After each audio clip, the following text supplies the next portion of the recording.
Hello everyone. So good evening guys. Good evening. Good evening everyone. Good evening Lakshmi.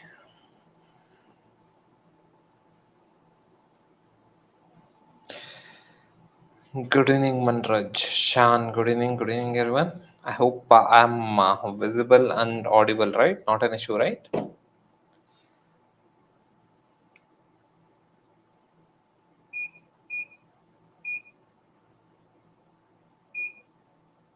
Okay, Shreya. So chala then. Thank you. Okay, so today session is on Yojana and Kurukshetra magazine that had been released for the month of May. So here what we'll be doing is that we'll be selecting the important topics of Yojana and Kurukshetra and then we'll be discussing those topics, fine. So it will be completely from your mains oriented perspective. Okay. Okay. So now let us start with the magazine. Before that, so there's an important announcement that I have to make. So that is your mains test series. So how many of you are giving mains this year? How many of you are giving mains this year? Yes, Munna. So, good Mansi. Okay, okay, nice. Okay, so good. Okay, good Ganesh. Okay, fine, fine. Okay, so for the people who are giving mains this year, so take this exam seriously. That is this mains test series seriously. So here you will have 8 tests. So in the sense, so totally 10 tests will be there. So 8 from GS and 2 essay tests. So it is quite important, and the questions are completely based on your after analyzing your PYQ, all the relevant questions would be added in this test series. Fine. So try attempting all the questions. Again, here, people, if you feel that if you haven't completed the syllabus, that is fine. In UPSC, it is kind of impossible to complete the syllabus. That's not possible at all. So even if you take one extra year, it's very difficult to complete the syllabus. So do not postpone anything, any of the tests. So please write the test. And for the people who are giving in 2025, so consider this test as a test where you can try out few answers. So that will help you in framing the answers. So again in mains, after giving multiple attempts, I got to know that in mains, the most important thing is your answer writing. It's not about much about your knowledge. So limited knowledge is sufficient, but however, please focus more on your answer writing. So that will give you a lot of edge. So even if the question is bouncer, or even if the question is difficult, you should be able to write something that's going to fetch you some marks. Fine. So that skill you can learn only if you are thorough with your answer writing. Fine. Okay. So any doubts out here? Okay. Fine. So chalo then. So we'll start with this one. These are the topics that we will be selecting. So again here, this that is the month of May. Yojana magazine did not have much important topic. It was more about the weaving. That's not much important from your UPSC perspective. That is different kinds of saris, or say different kinds of clothes. Not much relevant. But however, your Kurukshetra magazine was very important from your UPSC perspective. But whereas in Yojana magazine also we have taken 2 articles that are somewhat important from your UPSC perspective. But apart from these 2 articles, remaining articles were more of your textile, maybe textile engineering perspective, nothing to do with your UPSC per se. Fine. So if you want, you can skip your May month Yojana magazine, not very relevant. But however, your May month Kurukshetra magazine is very important from your GS1 perspective and GS3 perspective. On top of it, if you have geography as your optional, or say agriculture as your optional, this becomes very important. Fine. Understood? Okay. Okay, sir. My prelims max is 80 below. See, Anand Krishnan and others, this year I have seen the paper. There is no way the cutoff is going to cross 90. It will never cross 90. Fine. So take it from me. It is not going to cross 90. There's a overhype in the market that the cutoff will go beyond 100. Sheer bullshit. It will not happen. So and the paper was not like super easy as such. So as it is being projected in the market, or say some of the coaching institute are doing, no boss, it was the paper was not easy. It was on par with your 2022, say even 2021. So the reason why people are overhyping this paper is that, so last year these guys got a severe shock in 2023. 2023 paper was like super difficult. So now everyone is comparing with respect to 2023 and giving their fancy judgment, which is not true at all. So the current year 2022 and 2024 paper is same as that of your 2022 or say 2021 paper. Okay. On top of it, this year CSAT was not very difficult. On top of it, we have more number of seats. Since more number of seats are there, I think this year somewhere around 1,100 seats are there. So 1,100 seats means if there's more number of seats, automatically cutoff will come down. So no, need not worry about that. So if your cutoff if your score is somewhere around 80 also, please do not waste time here. You have very less time in this year, very less time. So between the prelims to mains gap, so earlier there used to be somewhere around 1 to almost 110, almost somewhere up to 110 days were there. So now if you see, this year you have very little time, because the prelims exam got postponed, right? But however, your mains exam did not get postponed. Prelims exam got postponed by 20 days. So your mains exam has not got postponed. So there's a loss of 20 days. On top of it, if you lose another 20 days, you're not even in the race. Yeah. So please be very, if you have given attempt and if your marks is somewhere around 80, say 78, 80, 82, 85, anywhere around this, so please, if your marks is less than 70 in some of the coaching institute, ठीक है. But however, if your marks is around 80, say 78, 77, 82, 83, please focus on mains. Fine. The game is in your optional essay ethics. So do not neglect that. And now don't overdo the subjects which doesn't fetch you a lot of marks, or so which doesn't give a lot of marks. Say for example, now the if you ask me what is a big mistake that I did in my initial attempt, is that overemphasizing on GS 1 to 3 and neglecting my optional essay ethics. So but however, if you see the marks, your toppers are created due to option essay ethics. Fine. So please focus on your option essay ethics. Fine. I hope this gives much clarity to the people who have given this year prelims. And again, here, I have seen the coaching institute's answer also. Some of the coaching institute's answer are sheer completely wrong. Okay, so don't trust any of the coaching institute's answer blindly. So there will be some deviations. Even if there's say 3 questions or say 4 questions deviation, you are ahead by 10 marks, man. Easily 10 marks. So 3 question means 6 marks. So 3 negative. So 3 negative means you have to add 1 positive. So four, totally 4. So you'll be ahead by 8 marks. So again here, don't blindly trust any of the coaching institute's answer. It can go wrong also, because this year so many questions had some discrepancies also. So that's the reason. Fine. Okay. Result. I think by next week it should be out here.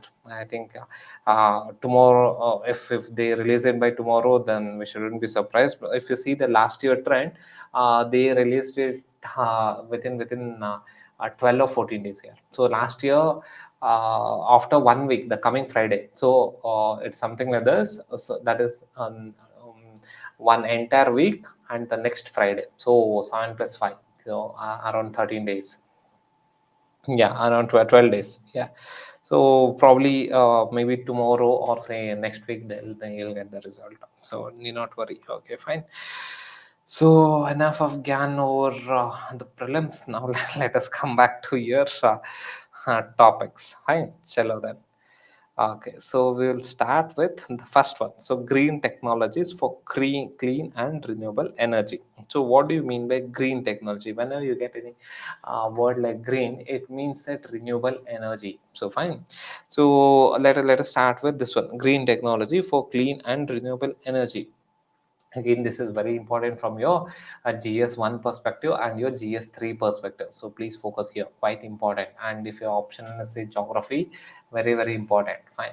So green technology, so nowadays the buzzword is green, everything is green hydrogen, green steel, everything they are considering it to be green transportation, etc. So what is the meaning of green?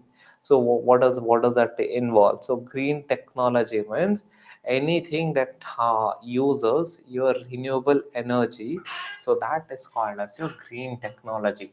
So why there is a huge buzz over this green technologies for clean and renewable energy? What's the need for that? That's what we'll be analyzing. So if you see in the current if you see the current status of the, or say the current statistics of the electricity demand across the world, so there's a report that has been published by your International Energy Agency. So this, as per this International Energy Agency, the Electricity 2024 report, the global electricity demand is increasing year on year. So year on year, it is growing at an average of say 3.4 percentage at an average. So there's no at least in the upcoming futures and near future, the demand of electricity is bound to increase. It will not decrease. So as a reason, so we have to move towards the clean or say green technology. The reason being that currently most of this energy, from where does it come? So currently most of this energy is from your fossil fuel. So the most important fossil fuel that is used for energy generation is coal, and the next one is a crude oil. But however, the largest resource, the biggest share in the fossil fuel for electricity generation is coal. Fine. So again, if you see here, in the near future, there's no way that the energy demand, global electricity demand would get stagnated or would get reduced. But however, if you see year on year, the energy demand is increasing. On top of it, the important countries that is taking a lot of energy, or say that is consuming a lot of energy, is the emerging economies. Which are the emerging economies? The emerging economies are India, China, and Southeast Asian countries. So here, mainly in India and China, the population is large. Since the population is large, the energy demand is very high. On top of it, in India and China, so the disposable income is increasing. So disposable, it's an emerging economy, right? Disposable income is increasing. So if the disposable income increases, what will happen? People will automatically start consuming more. Say for example, say if your salary, so earlier your salary was say 30,000, now 30,000 per month, now your salary has got increased to 80,000 per month. So if your salary is now 80,000 per month, what will you do? You will start having one AC in a room, and you start having AC, and so you will start consuming, you will start having many appliances, you will start having, you'll buy a new TV or some bigger size TV, washing machine, etc. So since your income also has increased, your demand for electricity will also increase. So that's what is happening in India and China. So if you see, almost 85 percentage of the global increase in that is global increase in the demand for electricity is from the emerging economies, that is your India, China, and Southeast Asian countries. On top of it, these countries, that is India and China, they have large population. So because of this, the electricity demand is increasing. Very good, Prakash. So that is because when the economy is increasing, that is say when your own income increases, you'll start buying more electric appliances, and for your comfort itself, for your comfort, for your luxury, you'll buy. So as a reason, the demand of electricity will increase. So now in this scenario, now let us see the opposite side. That is, what is the status of renewable energy? So did you understand this concept? Currently in the world, the electricity demand is increasing, and the main important countries where the demand is very high is seen in your India, your China, and your Southeast Asian countries. Fine. So now let us see the renewable energy aspect. So what is the status in the renewable energy aspect? If you see in the renewable energy aspects, so it is very less. So that is renewable energy and clean energy sources. Any audible, right? Yeah. Okay, fine. Okay, so thank you. Yeah. So if you see the renewable energy status over here, so the renewable energy is not has not a substantial mix in the energy basket. So it is not it doesn't have a big proportion in the energy basket. Even today, most of the biggest share of energy comes from your fossil fuel. So that's a sad thing because we are in a phase of climate change, and then this fossil fuel emits a lot of greenhouse gas, and because of that there's a global warming. Even today, if you consider, so the biggest share of the energy generation comes from your fossil fuel. But however, if you see the renewable energy resources, renewable and clean energy sources with low emission made up only 40 percentage of the global electricity consumption, or so global electricity generation. But however, 60 percentage, so remaining 60 percentage is from your fossil fuel. So it's mainly from your fossil fuel, and that is a greenhouse gas emitting one. So because of this, and that is leading to a scenario of climate change. And again here, but however, there are countries, say for example, India has considered that we would become net zero by 2070, or say your Europe also has pledged, or say Brazil also has pledged, or most other country has pledged to control the emission. But as of now, 60 percentage of the global electricity, or say the global energy generation, comes from your fossil fuel. It's only 40 percentage, just 40 percentage comes from your renewable energy. But whereas if you see the UNFCCC, in UNFCCC, that is the COP, I think it was COP27. Yeah, in COP27, it was held that by 2030 we have to cut down the emission, that is a global emission, by 50 percentage with respect to your 2019 value. See, with respect to your 2019 value, by 2030 we need to cut down the global emission by 50 percentage. Only then we'll be able to control the global warming by 2 degrees Celsius. That's what in UNFCCC COP meeting had been this issue had been talked about. But however, if you see the current status, we are nowhere closer to that one. So that is the reason why there is a more emphasis on the renewable energy, or say the green technology. So because of this, that is say 60 percentage of the global energy comes from your fossil fuel, which is the main cause for your greenhouse gas emission. So because of this, now the entire world is focusing, or say emphasizing on your green technology, or say renewable energy. So now let us further go in detail regarding this renewable energy, that is global renewable energy capacity. So what is the capacity? See, the current status, understand this. Current status, 60% is from your fossil fuel, only 40 percentage is from your renewable energy. But why is it so? So don't we have renewable energy? So can't we move towards the renewable energy? So that's what we'll be saying. In order to understand that, now we have to see the current capacity, that is the current renewable energy capacity that is there in the world as of now. So if you see here, so again here you need not memorize the data as such, that is 3870 gigawatt, not required.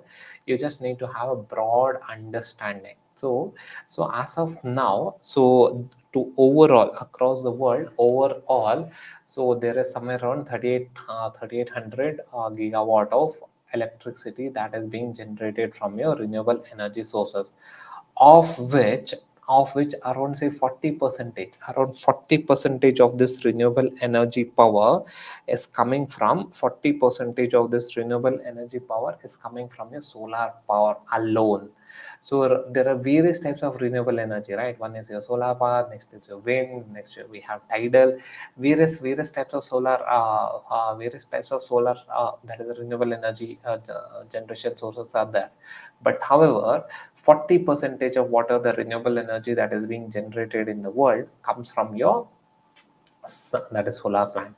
So this is skewed more towards your the current renewable energy generation is skewed more towards your solar power plant. But however, we do have a lot of potential in wind, in hydroelectric power, and then your wave, that is tidal OTEC. So in these are that is wind, tidal, and hydroelectric power projects. So there's a lot of potential, but we haven't reached the potential. On top of it, even the solar, even the solar power generation, we haven't reached the potential. But despite that, 40 percentage of the current renewable energy generation is from your fossil, is from your solar energy, right? So this is at the global level. Now let us see what is the status at the India level. So in India level, so we had promised big things in the Paris Agreement. I think everyone should remember here. Paris Agreement is quite important. Am I not audible, Shreya? Not audible.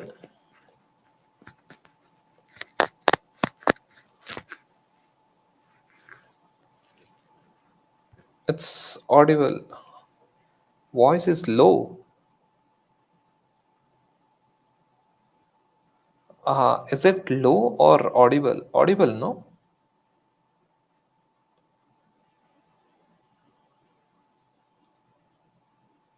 Audible, right? Yeah. Okay, okay. Here, it is audible here. Others, no, there's no issue. It is audible.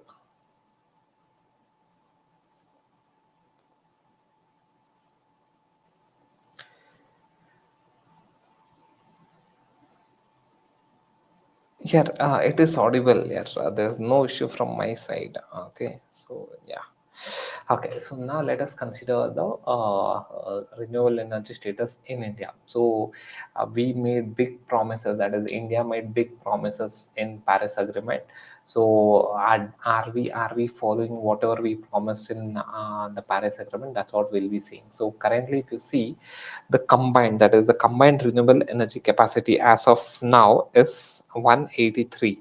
That is somewhere around 183 or say 183.5 gigawatt. So of which, so 75 gigawatt is from your wind energy, and say 44, around say 44 gigawatt is from your 75 gigawatt is from your solar energy, and somewhere around 44 gigawatt is from your wind energy. But however, our target, that is India's target, is to generate 500 gigawatt of electricity through renewable energy by 2030. So this is our ambitious plan. That is somewhere around 500. So our plan as of now is that 500 gigawatt of renewable energy by 2030.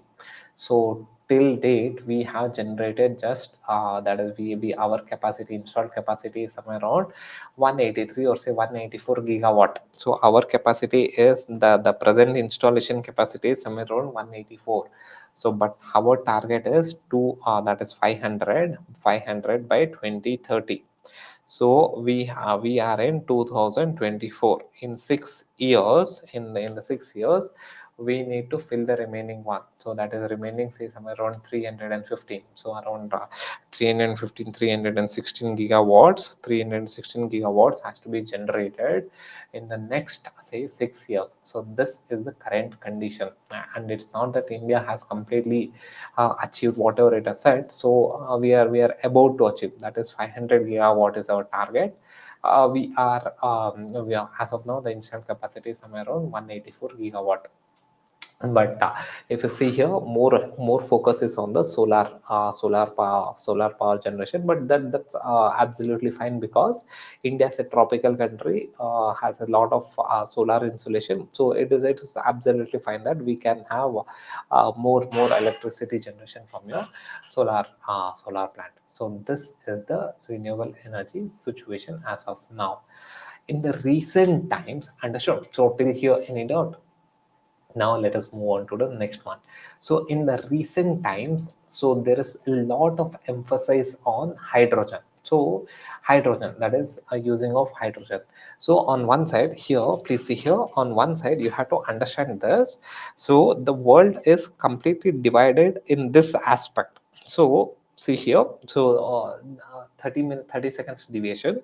So there are two ways. One is your electric vehicle, one is your hydrogen vehicle. Okay, hydrogen. Okay, so that is there are currently, see, we know that we have this crude oil, or say, yeah, we'll consider this crude oil. Yeah, crude oil involves your petrol, diesel, and all those things. Okay, fine. Crude oil or say fossil fuel. So we know the drawbacks of fossil fuel. So or say crude oil, that is your greenhouse gas emission, and this leads to your, it leads to your global warming and climate change, and it has a lot of adverse effects. So there's one school of thought that we can remove this crude oil, or say replace this crude oil with electricity, or say EV. So this is what your US, or say your Europe is focusing on.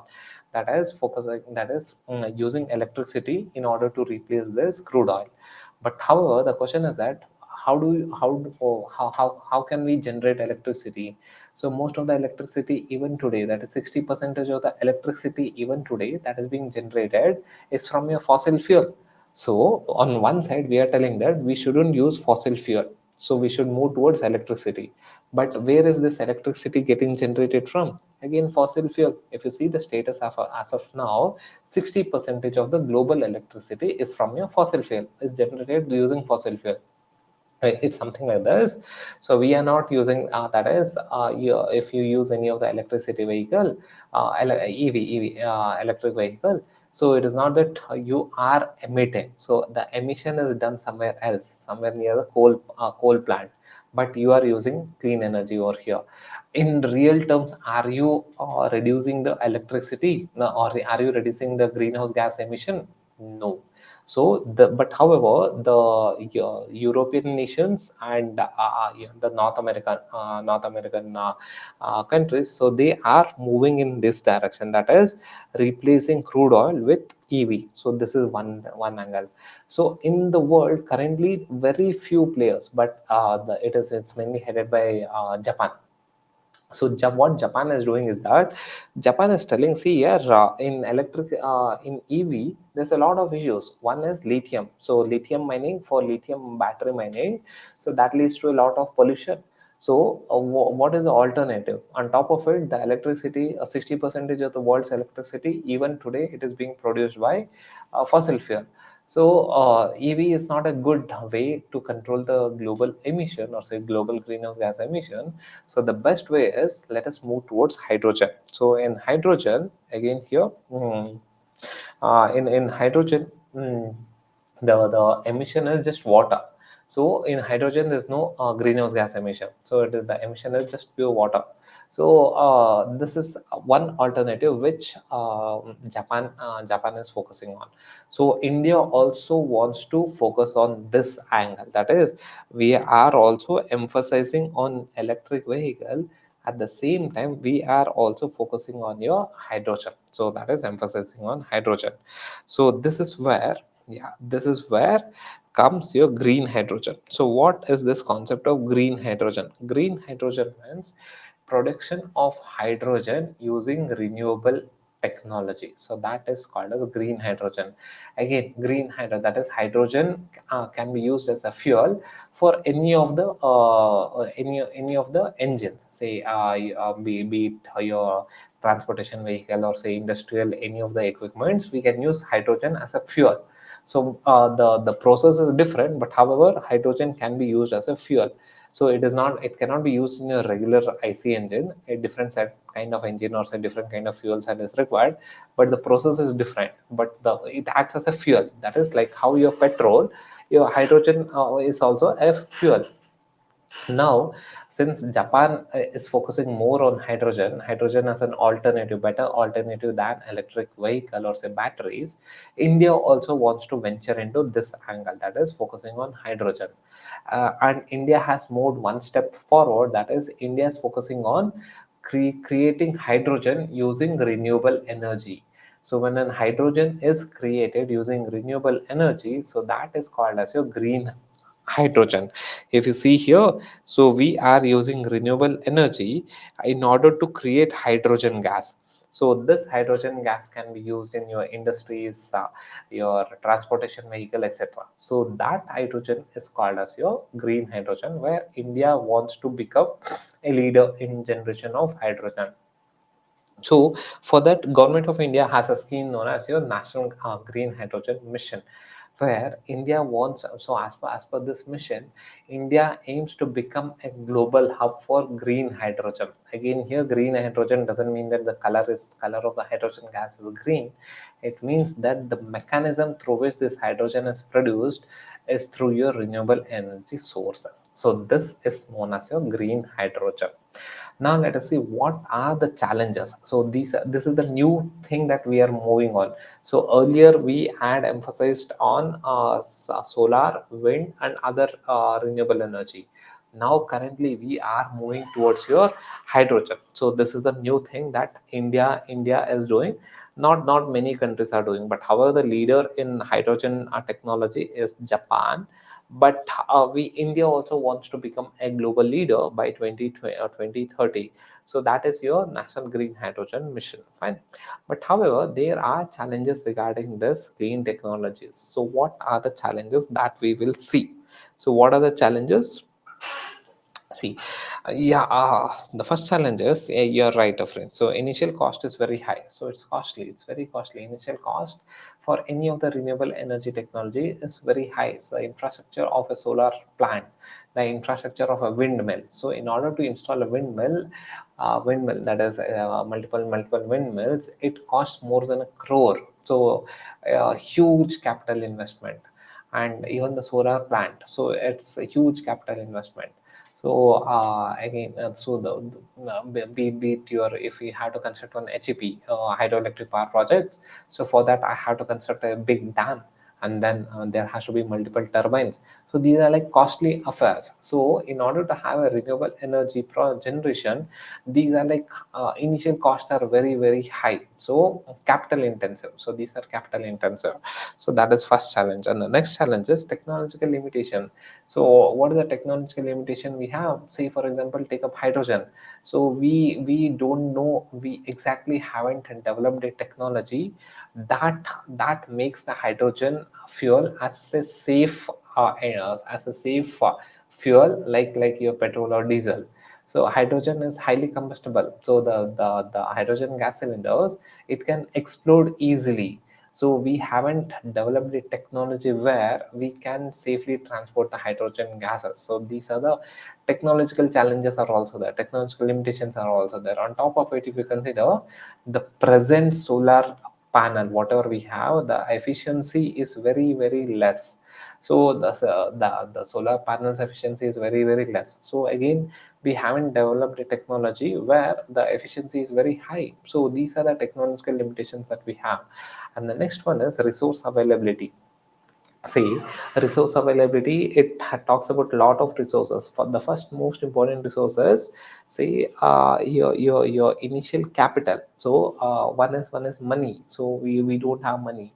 On top of it, say for example, if you have to develop a HEP, so hydroelectric power project, you require water. So in India, say if you consider South India, there's a scarcity of water because of lack of perennial rivers. So in South India, there's no perennial rivers. So this will lead to a scarcity of water, or say water generation, electricity generation issues are there. So again, resource availability is a challenge. On top of it, So now currently we are in the climate change phase, or say global warming period. So because of that, the rainfall pattern, or say climate pattern, is completely erratic. So as a reason, this will also affect the electricity generation pattern. So these are the challenges that we are facing now with respect to your green technologies for clean and renewable energy. Fine. Okay. Good. Okay, so now let us go to the next topic. So the next topic is regarding your empowering the rural communities for embracing green waste technologies in India. So very interesting. If please get hold of the hard copy, physical copy of Kurukshetra this year, read this one. So very interesting topic. So I think most of us in this class are urban allied. So say most of us will be residing in urban areas. I believe so, because if you see the demography, most of us are from urban area itself. Okay. So again, if you have visited rural rural area, if you have visited rural area, you'll get to know. Yes, Lakshmi. Yes, most of us are in urban area itself. Okay. Okay. Good, Prakash. Okay. Oh, is it? Okay. Very few. Okay, very few are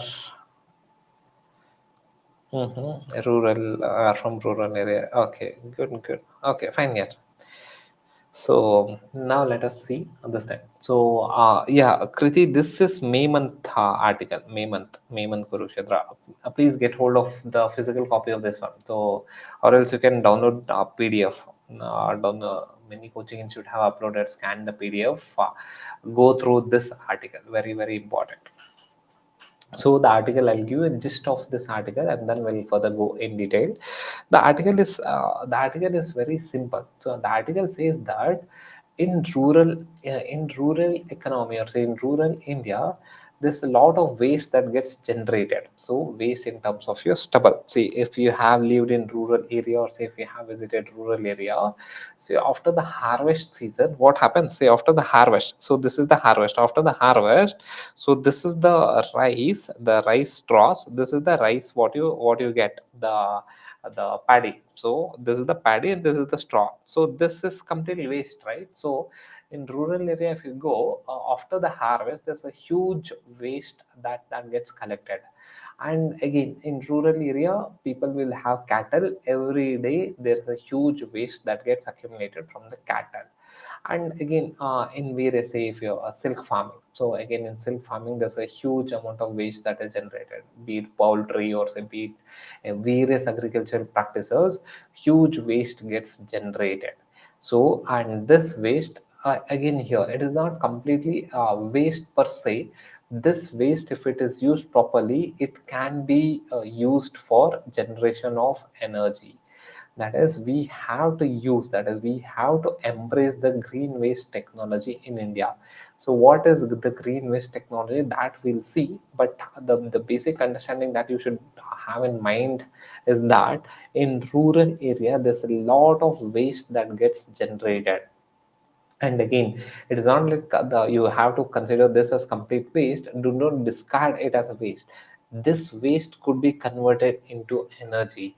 This waste could be used into other as energy resources. So that is what we'll be understanding in this article. That is how the wastes are getting generated in the rural area, and what are the scopes of converting this waste into energy. In this process of conversion of waste to energy, what are the challenges, how to overcome these challenges? So that is what we'll be understanding in this article. So again, if you have visited rural area, and if you have seen all this biogas chambers, like how they convert cow dung into your gas, that is cooking gas fuel. So if you have seen it, it's fine. But if you haven't seen the rural area, please watch some videos here. So it's amazing to live in rural areas. Yes. Yes, Prakash has Maddy stubble. Good. Okay. Okay. Fine. So now let us start with the basics. So in India, again here, so as of now, the only data that is available is 2011 census.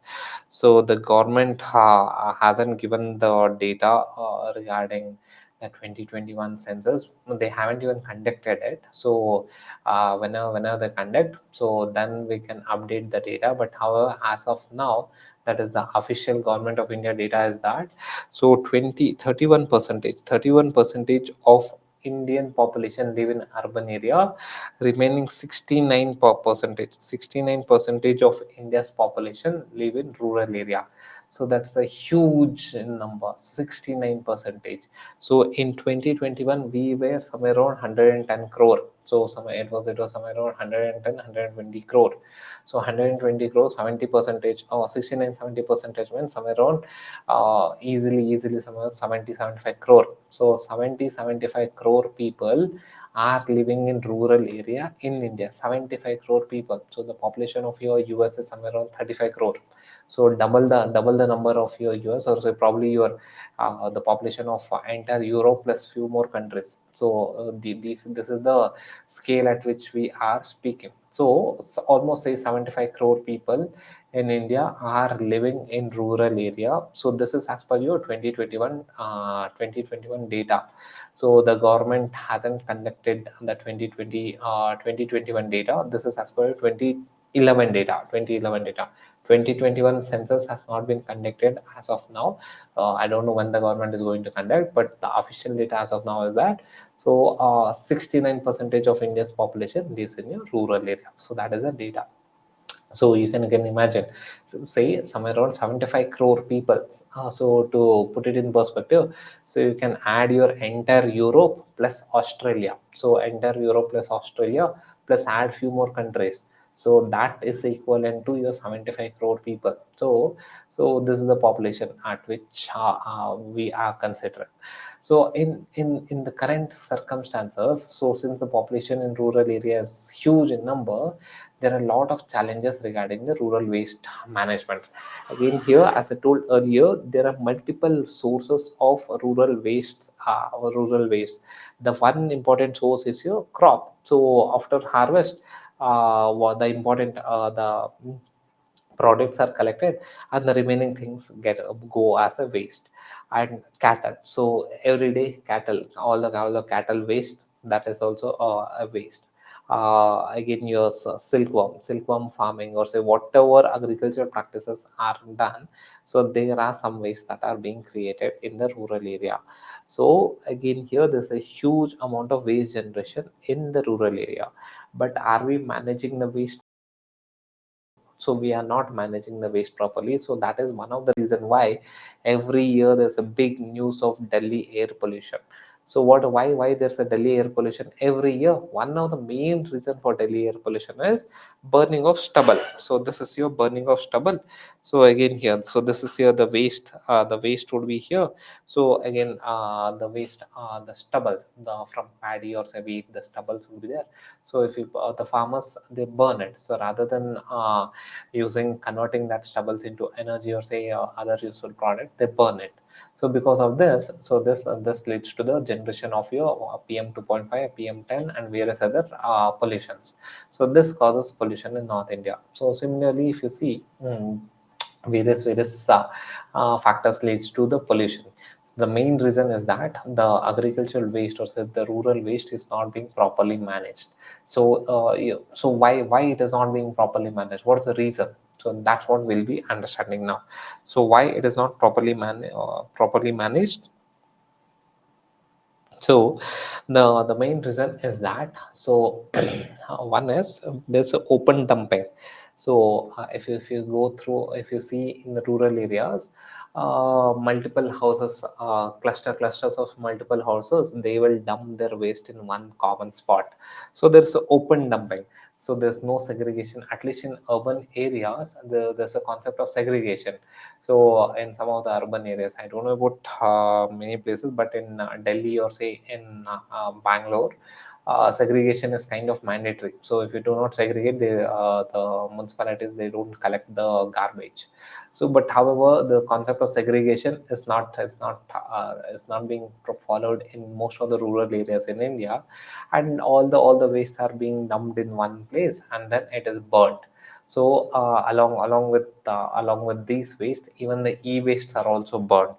So e-waste contains a lot of toxic elements, a lot of heavy metals in it. So even that is also dumped and burnt. And so if any river passes along the rural area, people also dump the waste in the rural area. So the reason being that there's no proper concept of segregation of waste, collection of waste. So this concept is not there. The panchayats, most of the panchayats in rural area, they're not emphasizing or say focusing on this rural waste collection. So this is one issue. And the next issue is that plastics. So again here, plastics and organic wastes. So plastic and organic wastes, so this also has a negative impact on the human health as well as on the environment. So but however, we'll see what are the environmental degradation that is taking place. Open dumping is practiced in Delhi. Okay, man. Not in the most part of Delhi, Hemalata. In the eastern part of Delhi, ठीक है, I can understand. Not in most part of Delhi. I've been there. Okay, lived there also. Okay, yeah, yeah. Delhi is you might criticize Delhi, but one of the finest city, man. Delhi. So in entire India, you can consider Delhi is one of the finest city. So, barring the eastern part of Delhi. So apart from that, okay. Yes, Nikhil, that is the problem. So the awareness is not there. So awareness regarding the segregation of waste. See, the main issue in any of the waste generation is that waste management is that there's no proper segregation.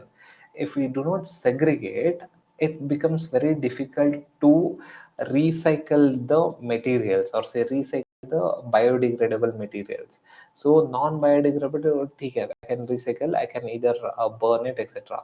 So biodegradable material, I can use it as a compost. The first basic thing that is needed in waste management is segregation. If things are not segregated, if the wastes are not segregated, it becomes extremely difficult for the people to segregate later on. So as a reason, what happens? Even or everything, biodegradable, non-biodegradable, heavy metal, everything is being dumped in some landfill, and then it is burnt, or say it is being dumped into some river, and the river washes away. So this the main issue is that segregation. So why people are not segregating? So it is because of lack of awareness. So that's the most important challenge. In very remote area, no garbage vehicle comes to connect. Yeah, that's what Himangi. Okay. Yeah, that's what garbage vehicle. That's what the concept of collection is not there. The concept of segregation is not there in most part of the rural areas. Yes. Okay. Okay, fine. Okay, so now let us stick to, let us not have a debate between Delhi versus something. Whether I am not from Delhi, so have no affiliations with Delhi as such. ठीक है यार, Delhi is polluted, I understand, but in other aspects, Delhi is good, yeah. Uh, in here, and Delhi, there's no competition of Delhi versus any other city. Okay, so ठीक है. Come back to the topic. Okay. So the next challenge is environmental degradation.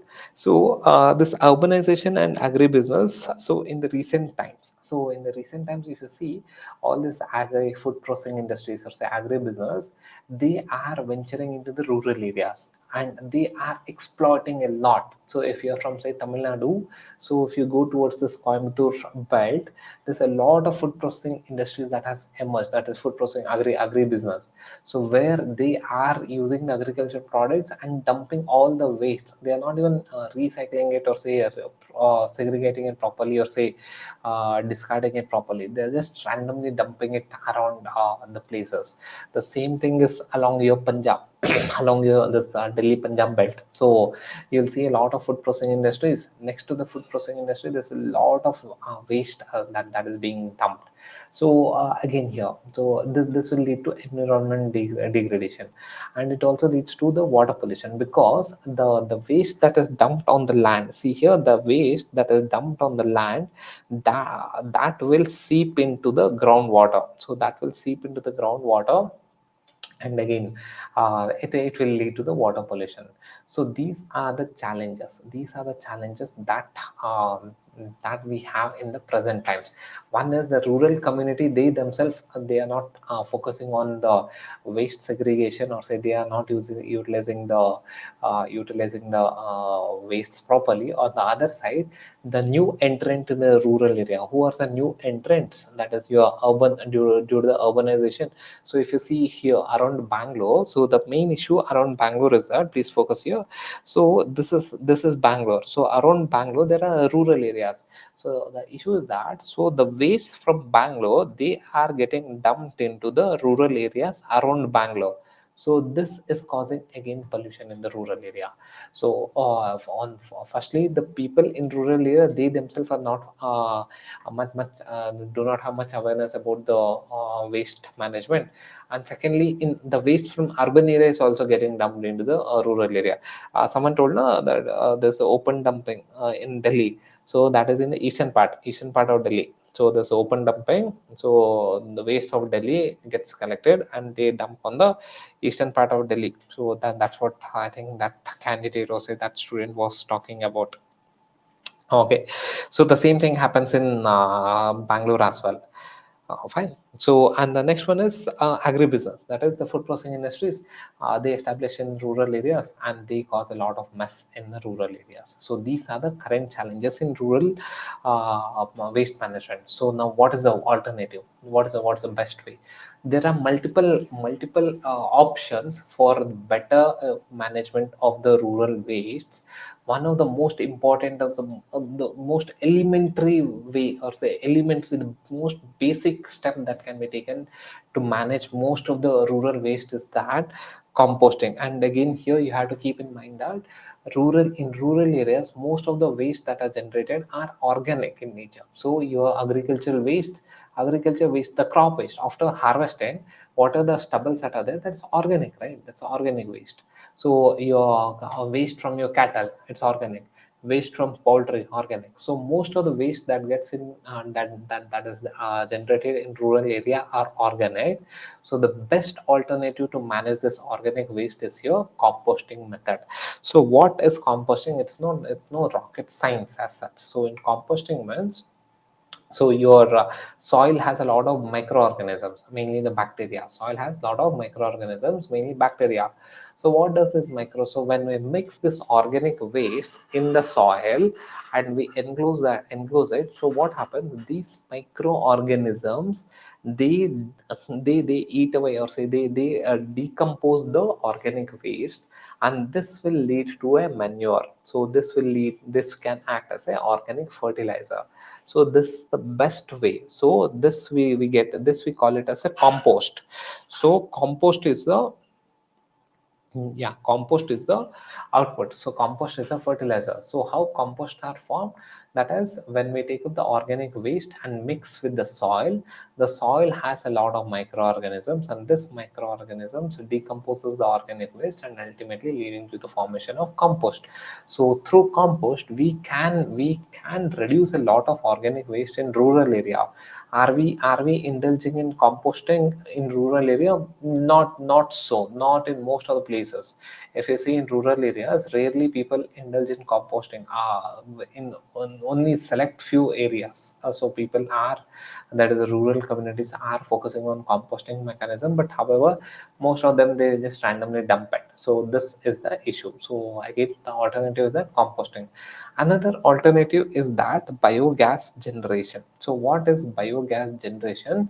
That is a conversion of your organic waste into biogas. This biogas can be utilized as your cooking fuel. So if you see in rural areas, I think nowadays nowadays we have a lot of gas connection, that is through Ujjwala Yojana. Most many of the rural communities have got the gas, that is LPG gas cylinders. But however, there's an opportunity of using the organic waste in conversion to the biogas, and this biogas can be used as a fuel. So this is an alternative that is available now. That if you see the LPG cylinder costs, it's increasing in the recent times. So due to the international prices, it is also increasing. So as a reason, this is a good alternative, that is the rural communities can utilize their organic waste in order to convert the organic waste into biogas, and this biogas can be used as a cooking fuel. So see, in a rural community household, in a rural household, organic waste are easily generated. This waste can be converted into biogas. But however, the challenge in this biogas is that the initial setup, if you see this initial setup, the initial setup is a bit costly, but most of the state governments are giving subsidies for this biogas. So but however, due to lack of awareness, and top of it, in order to generate biogas, another challenge is that it's quite labor intensive. So labor intensive in the sense, you have to bring all the cow dungs and all the waste from the cattle, and you have to dump it, you have to add water, mix it. It is quite labor intensive. So that's one of the reason why people are not, that is the rural communities are not focusing on, or say not implementing this biogas. But this is a good avenue of converting the rural wastes into something useful. So in a rural waste into energy. So this is your biogas production. So again here, what are the, now let us see the benefits. So these are the mechanisms through which we can convert the rural wastes into energy. And here you have to remember that in rural waste, most of the rural waste is organic or organic in nature. So it's not like your urban area, there's a lot of industrial waste or say heavy metal waste. No, in rural area, most of it is organic waste. So the best way to treat organic waste is, one is composting, and the next one is we can use it for biogas production. So these are the best way of, or say having converting the waste into energy or energy. So this will lead to rural empowerment. Now let us see what are the benefits of implementing green waste technology. So what are the benefits of implementing green waste technology? The first one is climate resilience. Climate resilience in the sense, if we utilize, see here, rather than using LPG gas, if we utilize the biogas, it generates a very less amount of greenhouse gas compared to your regular LPG cylinder. So again, if rather than using any of the fossil fuel, so we could easily use this one, that is biogas. So that will help in the reduction of greenhouse gas. So this will help in the climate change, that is climate change factors.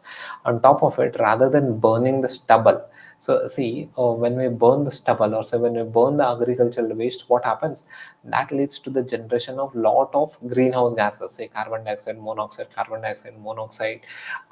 your SF6, etc. A lot of greenhouse gas gets generated.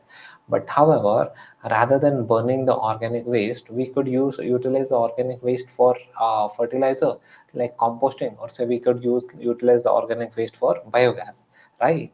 So what is the advantage of that? If we convert the bio organic waste into biogas, or say if we convert the organic waste into fertilizer, we can avoid the burning of this organic waste.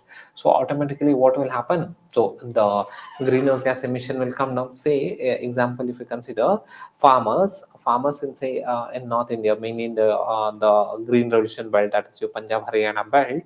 So there, if the farmers don't indulge in burning of organic waste, and rather convert this organic waste into something useful, so what will happen? The greenhouse gas emission in this region will come down. So this is helpful in controlling climate change. So this is one benefit. And the next benefit is that community engagement and awareness. That is, it is going to empower the communities. Empower the communities in the sense, say for example, if you consider greenhouse biogas. So through biogas emission, through biogas, people's dependency on the LPG cylinder will come down. So again, so that will lead to the community, that is community, rural community empowerment. For this, we require a proper coordination among the community has to be there. And the next advantage is that environmental sustainability. So when we utilize the wastes in the rural areas and convert this waste into energy, or say any other fertilizers, so this will lead to the environment sustainability, that is reduction in pollution. So there will be reduction in pollution. On top of it, when we utilize the organic fertilizer rather than a synthetic or say chemical fertilizer, when we use organic fertilizer through composting, or say that is when we use composts for as a fertilizer, so it will enhance the soil health. So this is another advantage, that is it's going to enhance the soil health. And the next one is economic, that is economic opportunities will also increase, because say for example compost. So farmers can sell the compost, so it can generate income for the farmers. And again here, another economic opportunity is that rural entrepreneurship can also be created, that is farmer can make a business out of this one. So out of compost, or say utilizing the waste into some useful product. So these are the economic opportunities are there. But however, there are barriers to adaptation of this green energy, green technologies in rural areas. So what are the barriers? So what are the challenges in adaptation of this clean energy technologies in rural area? The first important barrier is that, see here, the first important barrier is that limited infrastructure. So lack of infrastructure, limited infrastructure and resources. So because of this, people are not aware. Say as I told earlier, that is your biogas. Say for example your biogas, there's no proper infrastructure for biogas generation. So as a reason, people are not much aware, do not have much awareness about biogas. So limited infrastructure and resources. And the next one is, say nowadays there are a lot of technologies which converts the stubble, so the stubble into some of the products. Say we get for paper plates, that is the paper plates, or say the textiles made up of the stubbles. So various products have been tried out, that is that we have a technology of converting the stubble that the farmers in Punjab, Haryana, they are burning, right, that stubble into either plates or any of the dishes, the recyclable dishes, or any of the dishes, or say that can also be used in textiles, that can also be used as a paper. So these are the technologies that we have, but the thing is that we do not have adequate infrastructure. So because of that, the rural communities are not utilizing the waste that is generated wisely. And the next challenge, or the next barrier, is that awareness and education. So there's lack of, see, the technology that you utilizes the stubble into manufacturing of recyclable plates, or say recyclable spoons, etc. That technology, this awareness is not there among many of the people, or many of the people in the rural community. So because of that, what they do is that they simply burn the stubble. And we do have waste to energy, the waste to energy, in the sense we can utilize the stubble in order to convert into electricity. So a pyrolysis method is there. So these methods are not known, people do not have awareness about these methods. So lack of awareness and education about the new technologies that utilizes the rural waste into something useful, so this awareness is missing. So because of this, again, there is it acts as a hurdle. And the next hurdle is that policy and regulatory challenges. That is, there's no proper supportive policies and policies and regulations. See, we have a technology, right? The technology that which uses the stubble to convert stubble into paper plates, or say spoons. We can use stubble into textiles, mix with textiles, or we can use stubble convert it into paper, stubble into electricity. So these are the technologies that are there. But do we have a policy to support these technologies? No. So that is one of the reason why. See, again here, the farmers are not fools as such, because they don't even, it's not that they don't want to destroy the environment. The farmers, they also want to live in a safe environment, healthy environment. It is just that this lack of awareness, this lack of conducive environment where the farmer can sell their stubbles. That is not there. The conducive environment is not there. The policy support is not there. Because of that, the farmers are burning. So should we blame the farmers? I don't think so. We have to blame the farmers. So it is a duty of the government, it is the duty of the policymakers, it is the duty of the research workers to find out a technology to utilize the wastes into a better way and promote that technology to the farmers.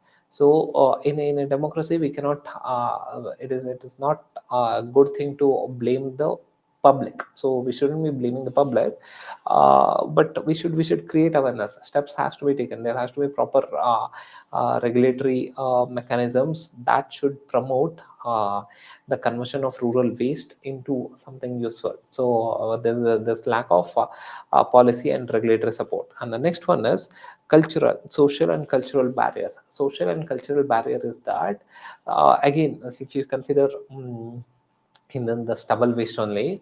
So people, some of the farmers, they say that since ancient times, they have, since long back, that since their ancestral times, people have been burning the stubble. So now they are reluctant to yeah, sell the stubble to some other products, or say due to cultural reasons, people are not willing to utilize the organic waste for some other useful products. So these are the cultural barriers. So these are the barriers that is hindering the utilization of the rural waste into something useful. But how do we overcome this? So the measures is that, so one is we have the most, say in a democracy, the most important work is with the government, lies with the government. So the government has to take steps. The government has to formulate a policies, that the parliament, or say the government, so they have to frame a policies which is very much conducive for the rural communities to utilize the waste into wealth, or say to convert the waste into wealth, or say to convert waste into something useful. So there has to be a proper policy support should be there. And again here, the government should also loop in the private sector, that is public private partnership. So it is not the government alone can do it. So the government has to loop in the private sectors, where the private sector can bring capital and technology, and the government can facilitate it. So the government alone cannot do it, but however the government has an important role to do it. So that doesn't mean that the government will wash its hand. No, the government has an important role, or so the government must be the important stakeholders in developing the rural communities. But however, they can take the help of the private through this public-private partnership. So another thing is that we have to develop a lot of infrastructure. So we have technology. See, currently, converting the rural waste into something useful, be it energy, or say, be it compost, fertilizer, etc. That is not something new, or say it is not something some technologies which we do not have. We have all the technology, we have access to all the technology. The only thing is that, one is there's no proper conducive environments and conducive policies, and second one is there's no proper capital, there's no proper money to implement it, and the third one is there's no proper infrastructure. So the infrastructure is missing. So how do we overcome the strategies to overcome the barrier? So one is we have to ensure the infrastructure development. There has to be proper infrastructure development to utilize the wastes efficiently. And the next one is there should be proper education and training to the rural communities. See, in rural communities, these things are quite new. That is conversion of rural waste into some energy, conversion of rural waste into something useful. These are like quite new concepts. So for that, there has to be a proper education and training program should be there in the rural areas.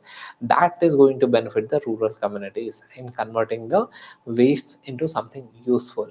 And again here, in this overall concept, there has to be social inclusion. Social inclusion involves, say for example, in rural areas, that is the rag pickers, the waste pickers, and the informal waste workers, they have to integrate with the formal sectors, or else it becomes very difficult. So if we have to manage the waste, rural waste, one thing is that we have to engage with the people who indulge in this rack picking jobs. So they play an important role. So without their support, it becomes very difficult to manage the waste. So these are the strategies of managing the wastes in rural areas. Fine. Okay, so if you have any doubt regarding this, please let me know. We'll go to the next topic.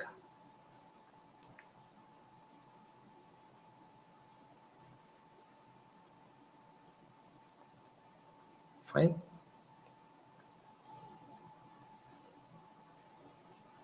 Okay, yeah.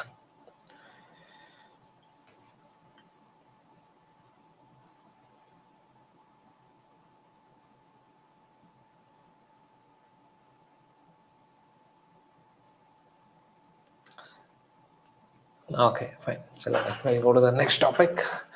So the next topic is usage of green technology in sustainable water management. A very interesting one. So this topic deals with the management of water. So currently India is going through a water crisis. So if you see, not exactly the entire India, matlab in this year, South India was going through a water crisis. And if you see 2022 or say even 2018, so whenever we have this El Nino period, most of India faces water crisis. So most part of India faces water crisis. So this year, South India had a lot of water crisis compared to North India. So, but however, water crisis or say water issues in India is kind of perennial as such. It is not that India has 100% irrigated land, or say it's not that India has 100% pipe drinking water. No, we have a lot of issues regarding water supply. So be it in agriculture sector, or say be it in household level, so water scarcity is very much common. So currently, if you are in Delhi, you must be facing the water crisis. So that's what I have been hearing of late from my friends and colleagues from Delhi. So again, here water crisis is a big thing, or it's a big issue in Delhi. Yes, Eastern Maharashtra, yeah, this Marathwada region, no, that is Vidarbha Marathwada region. So mainly Vidarbha region. For the people who don't know in Maharashtra, so there's a Vidarbha region. So Vidarbha region is like above Telangana, the eastern part of Maharashtra. So this is very much infamous for the water crisis here. So the water crisis is kind of perennial throughout how multiple decades. There's a water crisis, like how in Anantapur belt is this your Andhra, that is the central Andhra belt. So even in northern Telangana. So northern Telangana, see in this region, yeah, in this region, water crisis is perennial. This is your Vidarbha region, Northern Telangana. So this is Anantapur. So this water crisis is perennial. Uh, so this is the region, right? Okay, so now let us see again here. So in this year also, 2023, so 2024, the water crisis was common in South India, no, not in North India as such. But however, whenever there is El Nino, water crisis is very much common. So in this context, we will be seeing how to utilize the green technology in managing the water. That is how to utilize the renewable energy in managing water. So that is what we will be considering in this article. Or say what are the mechanisms, or say what are the different types of green renewable energy that can be utilized for managing water in India. So that is the agenda of this article. Fine. Any doubt over here? Good. Okay, so now let us see, go in detail. So now let us see the basics. See, on one side, you should consider India has 140 crore people. So, on one side, the population in India is growing. Please, just 1 minute, understand this concept. Only then you will know the importance of utilizing renewable energy for managing water crisis. So, first one side, we have 140 crore people. Okay? On the other side, one is 140 crore people. On the other side, in India, the industries are growing. Industries in India is increasing. Industries in India is increasing. So if industries in India increases, it requires a lot of water. So if the obviously if the industries in India is increasing, number of industries in India, if it is increasing, it requires a lot of water. Fine. And the second one is India is an emerging economy. India is an emerging, yeah, it is an emerging economy. Emerging economy in the sense the disposable income of the people are increasing. If the disposable income in the people are increasing, then obviously the demand of the water, that is water demand, will also increase. Say for example, your salary is say 30,000. So next year your salary becomes say 1.5 lakh. So earlier you are taking a bath in one bucket and in just one bucket. Now when your salary becomes say 1.5 lakh, you'll get into a big house and you'll start taking bath in a tub. So automatically the water consumption increases. So earlier, so when your salary was less, say 30,000, you were using one bike. So now when your salary becomes say 1.5 lakh, you'll start using car. And in order to wash car, so again the water consumption is more. So in India, we are an emerging market. That is, the salaries in India are increasing. So because the salaries in India are increasing, because the disposable income in India is increasing, automatically the water consumption will also increase. On the other side, see one side we have 140 crore people. Second, we have the industries are increasing. Thirdly, the people income is also increasing. Since the people's income is also increasing, the demand for water will also increase. Fine. So this is one side. Now let us see the other aspects. On the other aspect, due to global warming or say climate change, the duration of rainfall, not the intensity of rainfall, I'm talking about the duration of rainfall. Duration of your southwest monsoon rainfall has decreased in the recent times. So the duration of southwest monsoon rainfall has decreased in the recent times. So as a reason, what happens, the amount of water that people get or say people get to store it is very less. See here, understand this concept, the duration. So earlier, so the historically, the duration of southwest monsoon so is starting from say end, that it is from end of May, goes till say September, up till mid September, so end of September. So this is the duration of your monsoon. Currently what is happening is that there's a delayed monsoon. So monsoon comes to India say somewhere around mid of June, and there's a retreat of monsoon say by mid of August. So earlier monsoon rainfall was spread across 3.5 to 4 months. Now the monsoon rainfall has reduced to somewhere around 2.5 3 months. So the duration of monsoon rainfall has come down. Since the duration of monsoon rainfall has come down, the water availability is also coming down. On top of it, now come to the winter rainfalls. So even the winter rainfalls is also getting delayed. So because of that, the duration of water availability in India is decreasing. On one side, the demand of water is increasing. On the other side, duration of rainfall availability is decreasing. So this is the context in which we are speaking. Okay? So now let us see why we require the green technologies for the management of water. That is importance of sustainable management of water. One is resource scarcity. So in the recent times, as I told earlier, so population is increasing, over extraction, pollution, resource scarcity. And the next one is agricultural dependence. So agriculture dependence is that in India, if we consider the data, 80 percentage of the water, 80 percentage of India's fresh water is utilized in agriculture. So if we are utilizing say 100 liters of water, of which 80%, 80 liters of the water is being used in agriculture perspective, and somewhere around 15 percentage, see the share is something like this, 80 15 5. 80, 15, 5. 80% is for the agriculture, 15 is for the industries, 5 is for the domestic purpose. Domestic purpose in a sense, cooking, bathing, all your domestic household works. So only 5% of the fresh water is utilized for domestic purpose. 80 percentage is for your agriculture purpose. And the next one is urbanization. So in rapid urbanization, so requires a lot of clean water. So again, that the demand for water is also increasing. And on the other side, due to climate change, the availability of water is decreasing because of delayed rainfall.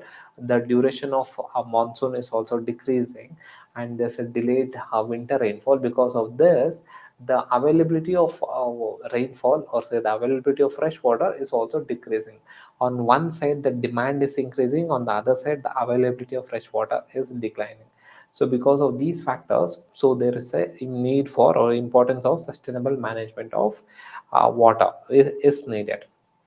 What are the green technology methods through which we can manage the water? So the first important green technology is rainwater harvesting. See, this is one green technology, where rainwater harvesting. See, now earlier, what was the situation? The monsoon was somewhere around 3.5 4 months. So that was the situation. That is, monsoon rainfall season was somewhere around 3.5 4 months. Now it has got declined. Since it has got declined, or so since it has got reduced, on top of it, your winter rainfall, the western disturbance winter rainfall, that is also got delayed. So the best alternative to the overcome this issue is that we need to store the rainfall. Whatever the rainfall, see, earlier the rainfall was spread up to, say, 3.5 4 months, 3.5 to 4 months. This was the duration of the monsoon rainfall. Now it has got reduced. So as a reason, what we have to do is that we have to store the water. So whatever the water that comes in this monsoon period, that has to be stored properly. So rainwater harvesting is one technology that will help in the water management. Fine. Now let's see the other technologies. Another technology is that solar water pump, solar powered water pumps. So currently, if you see, again here, another way of managing water is that solar powered water pumps. So with the solar powered water pumps, we will not be depending on, that is the farmers, or say the people will not be depending on the on grid power supply for water, for pumping the water. So the current that is developed, the current that is generated from the solar panel, that will be utilized to run the motor, to run the pump. So this will lead to the availability of the water. So again here, with the solar powered water pump, people need not depend on the on grid, people need not depend on the electricity, that is the power from the grid. So they can independently generate the power, so through which water can be pumped from the ground. So this will help in the availability of the water. And then the next and the most important thing is that water recycling and reuse. So this is being promoted a lot, both in rural areas as well as in urban areas, that is water recycling and reuse. So in mainly in the rural areas, or say even in urban areas, so the concept of water recycling and reuse is very minimal. So in urban areas, in rural areas, it's almost zero as such. But whereas in urban areas, in very select few communities, or say select few localities, there is a concept of this water recycling. But however, in most areas it is not there, right? So in your neighborhood, if you see, in say if you consider Bangalore, or say if you consider Delhi also, in most of the places the water recycling concept is not there. In most of the societies, the water recycling concept is not even there. So very few areas, or say very few societies, have this water recycling concept. So that has to be promoted, this technology has to be promoted, because the water availability in is declining due to the climate change. On one side the water demand is increasing, on the other side the water availability is coming down. So because of that, we have to focus on the water recycling and reuse. Fine. And the next one is regarding the desalinization. So what is this desalinization? So desalinization means, So removing the salt saline, removing the salinity from the water, so that removing the salt content from the water, so lowering the salinity. So desalinization means lowering the salinity. So in the fresh water, it is not that the fresh water doesn't has zero salt. The fresh water also has some amount of salt that is that can be easily consumed by the humans. But however, your sea water has a lot of salinity, so it cannot be considered by the consumed by the humans or any of the living organism, that is most of the living organism on land. So as a reason, or say your saline water cannot be utilized for agriculture per se. So we have to focus on the desalinization plant. See now that, see, just think like this. Now the duration of rainfall, earlier the important source for water was rainfall. Now the rainfall duration has declined. Okay. So what is the another alternative that we have? So we have sea. A lot of water is there in sea, so we can utilize that water. That is salinization, desalinization. So desalinization means taking the sea water, converting sea water into fresh water, which can be consumed, which is a potable, which can be consumed by humans. So that is called as a desalinization. This is another alternative that we have to utilize. So that is another green technology. And the next green technology is that smart irrigation system. So what is a smart irrigation system? Simple concept. Now if you see, most of the farmers, what they are doing is that they are honestly over irrigating the land, which is not even required. There's a misunderstanding among the farming community that if we irrigate more, the productivity will be more. No, that is not so. If we give more water to the plants, the productivity will be more. That concept is there among the farmers, which is completely untrue and irrational. So as a reason, we have to promote this smart irrigation techniques. So the smart irrigation systems utilizes technologies, utilizes sensors in order to measure the soil moisture and provide water which is just sufficient for the plant to grow.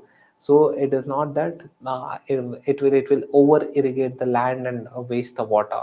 So smart irrigation system needs to be employed, or say needs to be utilized, so that we can avoid the over irrigation of land. So over irrigation of the agriculture land, fine. So these are the mechanisms through which we can control the misusage of water. So, and the next one is constructing of wetlands. And the next green technology, constructing of wetlands, that is creating artificial wetlands. Artificial wetlands are nothing but your say small ponds or say check dams, etc. So these are the artificial wetlands. So what will happen? So this will lead to the recharging of the groundwater. So this will lead to the recharging of groundwater, and again it will affect, it will help in the availability of the fresh water to the people. So these are the construction of wetlands. If you see Telangana is very famous for this construction of wetlands. So Telangana government has a program that focuses on construction of multiple wetlands in the rural area. So the reason why wetlands are needed is to recharge the groundwater. So now see here, now the duration of the rainfall is less compared to what we had earlier. So as a reason, we have to store the water that comes in during this monsoon period. So this one lands, and again here through this wetlands we can store the water, and again through this wetland we can also treat the water and recycle it. So these are the technologies, or the types of the technologies that can be used in the water management. Now let us see the benefits of these technologies. One important, the most important benefit is environmental sustainability, that is reducing the water pollution. So when we reuse it or recycle it, we can reduce the water pollution and conserve the water resources. And the next one is efficiency, economic efficiency. We will not overuse the water, so we can lower the cost that is associated with the water. So when we recycle the water, say reuse the water, so we need not pump the water again from the ground. So we can avoid that. So it will lead to economic efficiency. And the next one is energy saving. So utilizing renewable energy, say for example, we had the solar pump, right? So in that solar pump, what is happening, there's a lot of energy saving. We are not taking the energy from the power grid as such. So we are generating the electricity, and we are utilizing to pump the water from the ground. So these are the benefits of green technologies. At the same time, it will also lead to enhanced agriculture productivity. Why enhanced agriculture productivity? Because through this green technology, we are not over irrigating the land. See, there's a big misconception among the farming community that over irrigation means giving more water to the plants will lead to better yield. No. So the farmers think that when we add more water, the yield will be more. No. When we add more water, what are the fertilizers that was there, that will get washed away.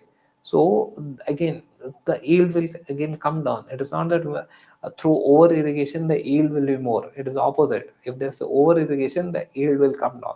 Why the yield will come down? The fertilizers water that was there, that will get washed away. So when there's a over irrigation, the topsoil will get eroded.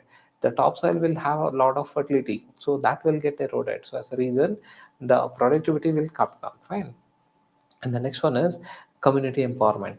So community empowerment, when the waters are managed locally, so the people will get empowered, so they are the ones who will be controlling the water in that region. Fine. And the next one, what are the challenges in implementing this green technologies regarding the water management? So the initial cost is very high. Say we have to construct a check dams, or say we have to construct a pond, so that is a costly affair. So for that, government support is needed. And the next one is lack of awareness. The farmers, as I told earlier, the classic example is farmers. Most of the farmers think that over irrigation means more productivity. No, there's no proper awareness.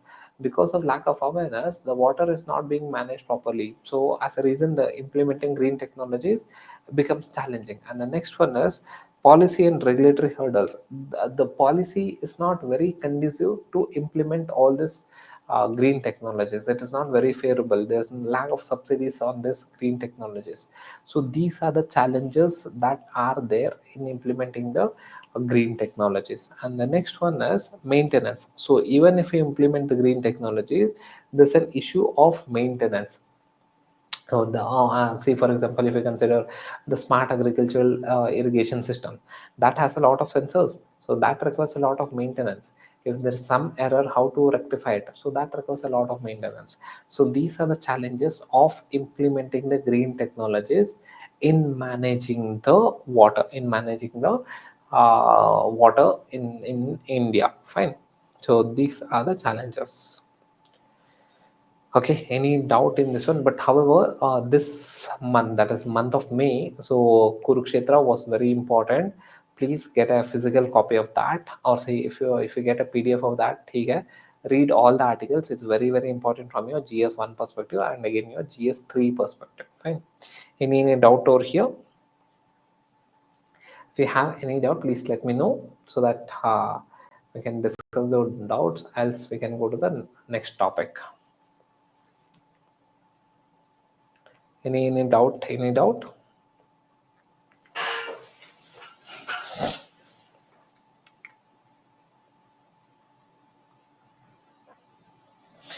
So this May month Yojana, not very important here. Okay, just for one, not even one reading, just listen to this class, that should be sufficient. So you need not even buy the physical copy of it. Not worth it. It doesn't overlap with our syllabus. Maybe if you're more interested in textile perspective, okay, or say if you want to know about the various types of Indian saris, or say Indian textile, it's fine, but that's too complicated, man. So it's pure factual, too complicated, not worth reading that. Fine. Okay.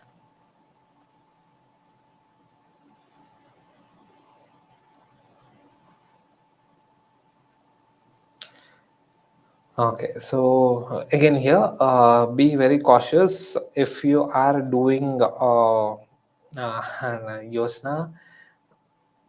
It's up to you, but I wouldn't recommend. But even still, if you want to read Yojana, don't read everything. Not important. There are two articles. If you want, read it. But however, even these two articles is not that important here. Okay, fine. No, okay, so chalo, na. Let us start with this one. So Indian views promoting sustainability. Simple concept. See, this entire Yojana article, Yojana magazine for the month of May was focusing on the handlooms. That is not even the power looms per se. It was handlooms that is weaving. So cloth, textile. So how clothes, how textiles in India, textile industries in India work, etc. But not we will not be like very specific regarding each industry. If we have a broad idea, that should be sufficient, right? So now let us see how Indian views are promoting sustainability. And what are the ways through which Indian views are promoting? Indian views means, so that is a Indian that you would have seen. If you're again here, I think most of you are from urban areas. You would have seen in movies, right, where in rural areas people weave people weave the textile. So the famous one, Gandhiji's charka. So the Gandhiji's charka is one of the mechanism through which we weave the cloth, but that is the simplest form. But however, we have a better version. Again, it's a handloom one, so I think the image should also be here. Yeah, this one you would have seen this image, right? So this is how textiles are weaved in India. So this is known as handloom. So first, the you should know the difference: handloom versus power loom. So handloom means people use this thing. So there's this wooden machine to weave the textile in hand. So that is your handloom. Power loom means which uses machines that uses electricity to weave the textile. So that is called as your power loom. Fine. So this is the basic difference between your handloom and power loom. Now let us see the introduction to Indian weave. See, Indian textile or say Indian weave, it's not something new as such since Harappan times. So it is not that we are speaking in the last say 1 decade or say 1 century. Since Harappan period, we are having textiles. So the concept of textile or say the concept of weave is not something new. It is somewhere around nearly or almost around 3,500 4,000 years old in India. Harappan civilization was somewhere around 2000 2500 BC, right? So 2000 to 1500 BC. So currently we are in 2000. So 2000 there and 2000 years, somewhere around 3500 years old. So this Indian wheel is not something very new as such. Even in Harappan period, we had a proof of cotton. So we have a proof of cotton. That is, cotton was used for textile. So we have a proof. So it shows that since the ancient times, that is since the Harappan period, we are having this one. That is your Indian weaving is there. So it is a cultural heritage for us. But whereas for many countries, it's relatively new. For example, if you consider say America, that's new. The weave over there, it's very new. So on top of it, those are new power looms and the denims, etc. But in India, it is a cultural heritage. And again here, this cultural heritage is different for different region. It is not that entire India weaves or entire Indian textile, it's in the same pattern. No, you go to northeast, this is a different pattern of weave. If you go to some West Bengal, there's a different pattern. Bihar, there's a different pattern. So even UP, there's a different pattern. You come to South India, there's a different pattern.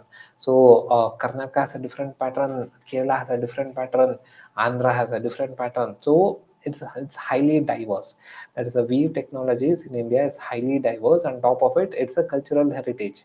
Because why it's a cultural heritage? It is there since historic times. It's there since multiple centuries. So as a reason, it's a cultural heritage, and it is known for its intricate designs. vibrant colors and craftsmanship, intricate designs in the sense, if you consider this Kolkata in West Bengal, the saris of West Bengal, also the textiles of West Bengal is different. If you consider say Mysore silks, it's different. If you consider the Kanchipuram silk, it's different. So again here the designs are different. So colors are vibrant, and again the way it is being manufactured, or so the way it is being weaved, that's also different. So it's a craftsmanship. It's highly diverse, and again here it is more eco-friendly. So if you consider Indian weaves, or say Indian textiles, it is more eco-friendly. Why it is more eco-friendly? Because simply because all the textiles are natural. There's no synthetic as such. So as a reason, it is more eco-friendly and sustainable Indian weaves, highlighting the importance of contemporary sustainable fashion. If you see the current fashion trends, we are moving towards a sustainable fashion.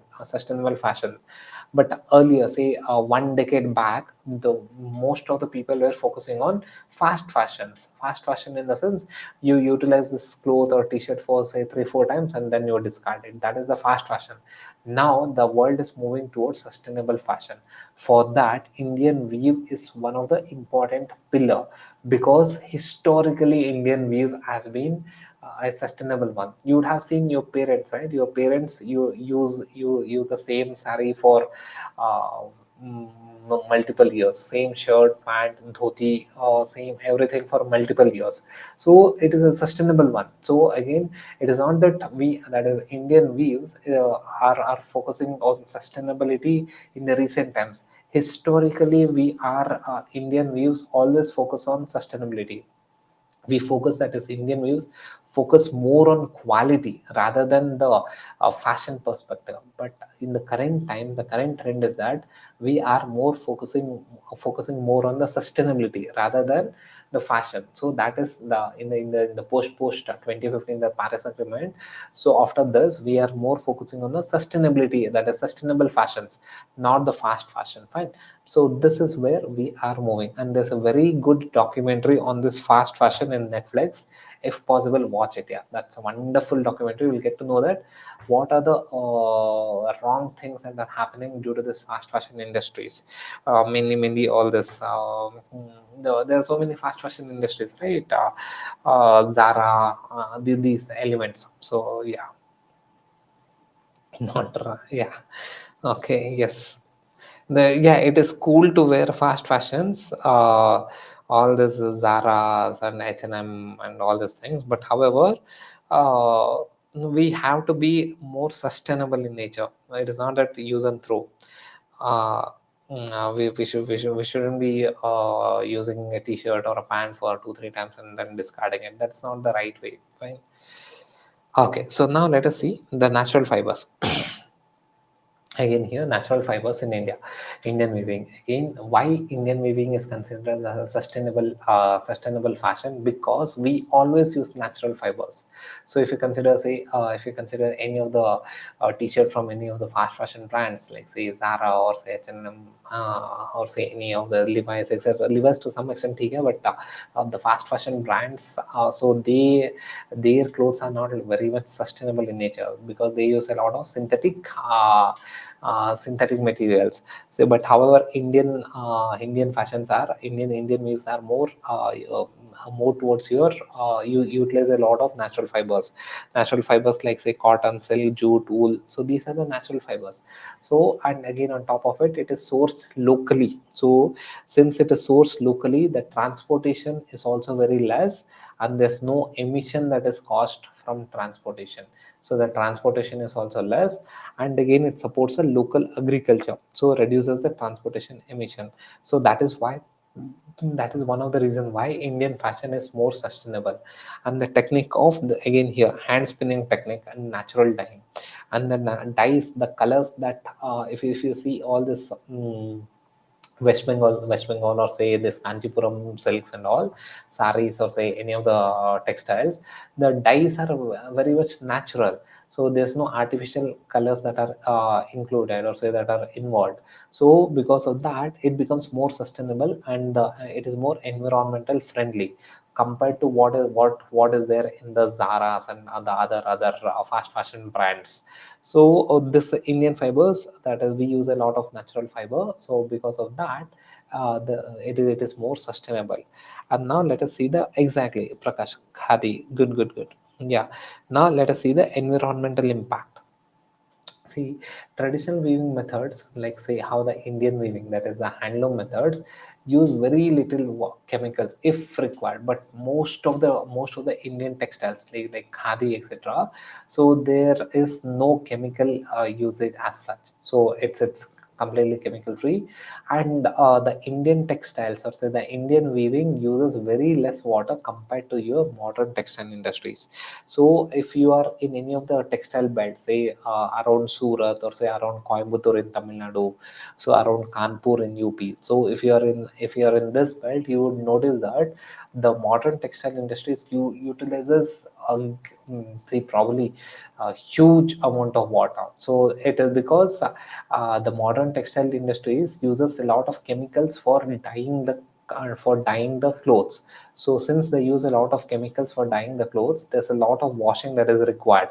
So that require that, as a reason, the modern textile industries takes a lot of water compared to the industries, that is the natural, that is the indigenous weaving industries in India. So again here, it is more sustainable.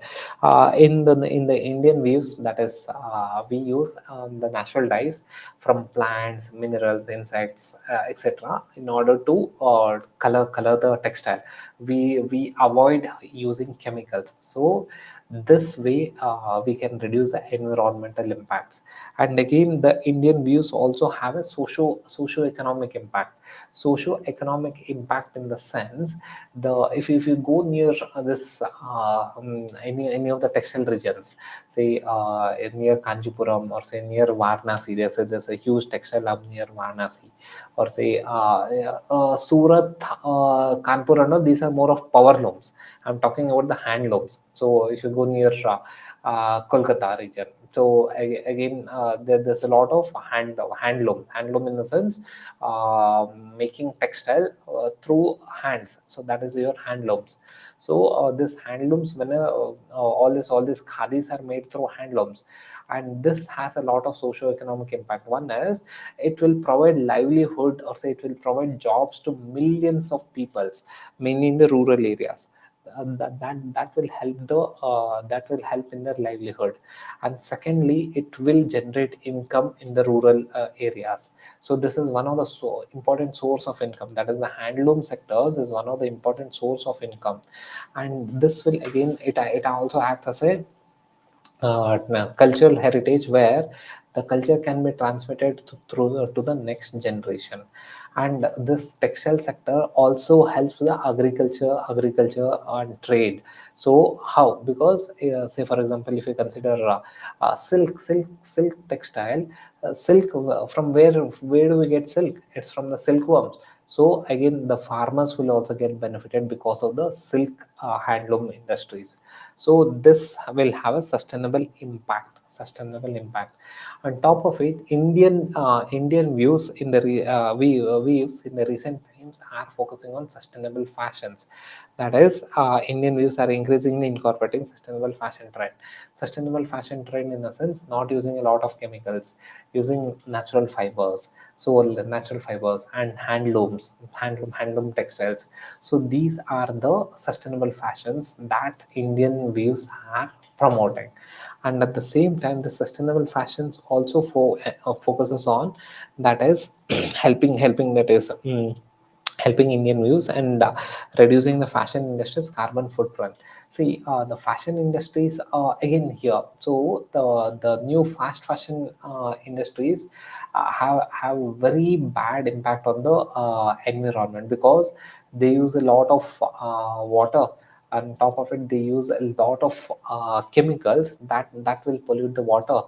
And see, in order to make this cotton T-shirt, it would have taken multiple, say probably thousands of liters of water for cotton plant.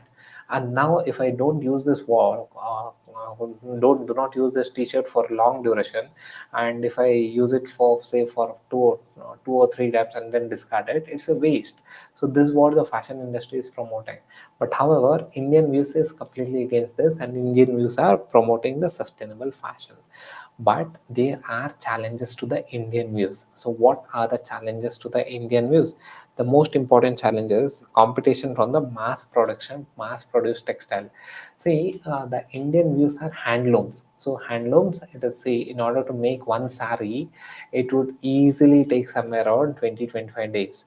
But whereas a power loom, so in one day, one machine can make 25 saris. See, in order to make Kanchipuram saris and all, it easily takes 20-25 days. One person working on a sari for 20-25 days, he or she will have one sari. But however, in power loom, so in one day they can create say 20-25 saris. So it becomes challenging for the handloom, that is Indian weaves. So again here there's a competition from mass produced textiles. And the second one is lack of infrastructure. So lack of infrastructure in the sense, lack of proper power supplies, or say lack of transportation facilities, or say modern equipments. So because of that, the production is also very low. And the next one is reduction of the consumer interest on the Indian waves. Now due to the westernization, people are not focusing, or say not showing interest in the Indian waves, or say Indian textile. So because of that, the demand for the Indian textile is decreasing in the recent times. So these are the challenges that the Indian weaves are facing. And the next one is again here economic viability.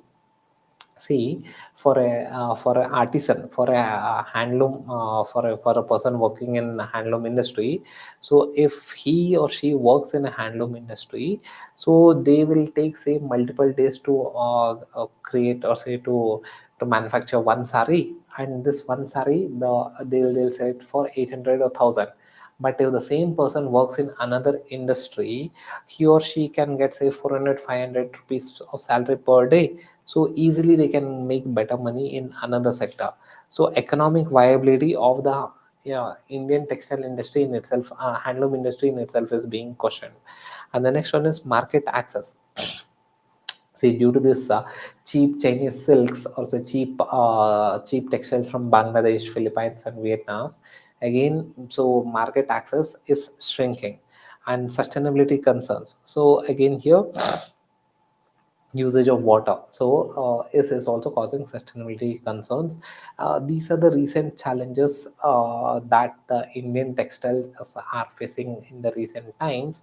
But however, we should focus on utilizing the textiles that is from the handlooms, like khadis. So this will help the rural people, this will help in sustainable fashion, this will help in protecting the environment. That's what we have to do, that is focusing more on khadi.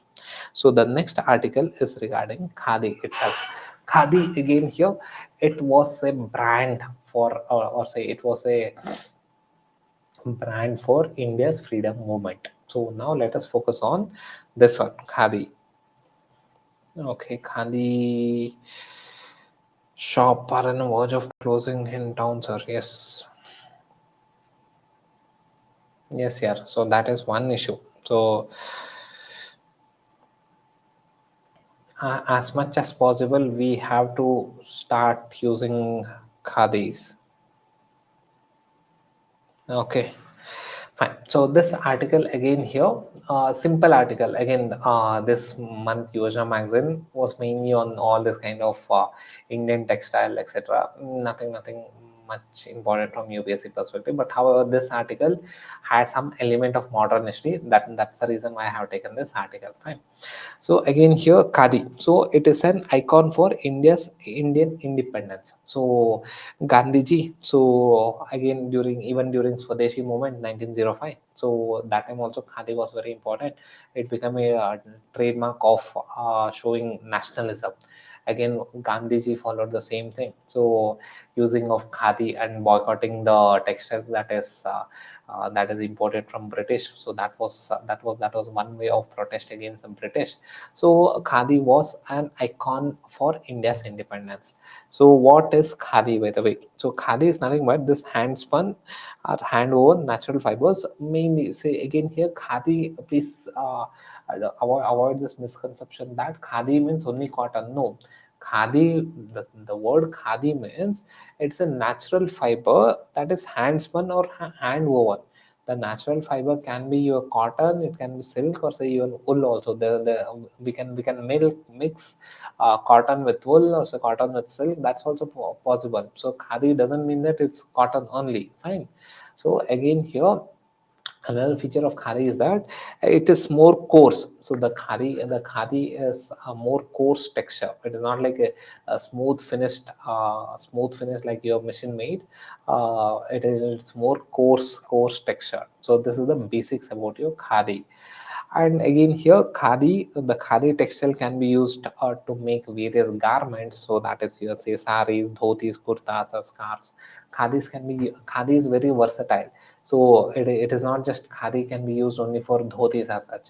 Khadis, see these are the khadi kurtas. So again here, hmm, and khadi kurtas are there, khadi shirts are there. So khadi textile can be converted into various garments. So they can be dhotis, saris, etc. So that is also possible. So khadi is very versatile. The khadi as a textile is very much versatile, and khadi emphasizes more on sustainability because it uses natural fiber. So and in if you see the khadi cloth or say khadi textile, and more or less the color are natural, more of natural dye are used, and the textiles are natural. So as a reason, because of that, it becomes more sustainable. If you consider this t-shirt is completely polyester or say completely synthetic. So this is not a sustainable one. But however, if you take up the khadi shirt or say khadi textile, so that is very much sustainable because it is natural fiber, and the dye is mostly it is natural. So as a reason it becomes sustainable. And it is an artisanal craftsmanship. Why artisanal craftsmanship? Because it is a handmade. So this is a machine made, so this is a machine made. So but however, khadi is an handmade, so it is an artisanal craftsmanship. And again, it holds historical significance and cultural significance. Historical significance, it is because of Gandhiji. So khadi has become more relevant, had become more relevant during your independence time. So again here, if you see your khadi movement, so khadi movement again, so it's an hand woven, aim to promote hand spun and hand woven khadi or industrially manufactured textile. So this is we are speaking about your modern history period. Again, boycotting foreign good, that is again in Swadeshi movement, that is 1905 Swadeshi movement, there also we boycotted foreign goods, mainly the British textile. And again we promoted khadi. And again, this khadi act as a unified force among the people, symbolizing that khadi will generate employment and income to the rural area. This is absolutely true. See, khadi, the hand spun textile, khadi generates a good number of employment, and it provides income to the rural areas. So this is the famous for khadi movement. And again, if you see in the khadi, in all this handlooms, so many women are employed in this handloom industries. So as a reason, it also empowered the women. So this is the basics of your khadi movement. But however, there are a lot of benefits of khadi as such. So what are the economic benefits? The economic benefit is that employment opportunity. See, khadi is a labor intensive industry. That is, the handlooms is a labor intensive industries. That is, a lot of labor is required in order to manufacture the khadi textile. So it's a labor intensive, so that will lead to the employment generation.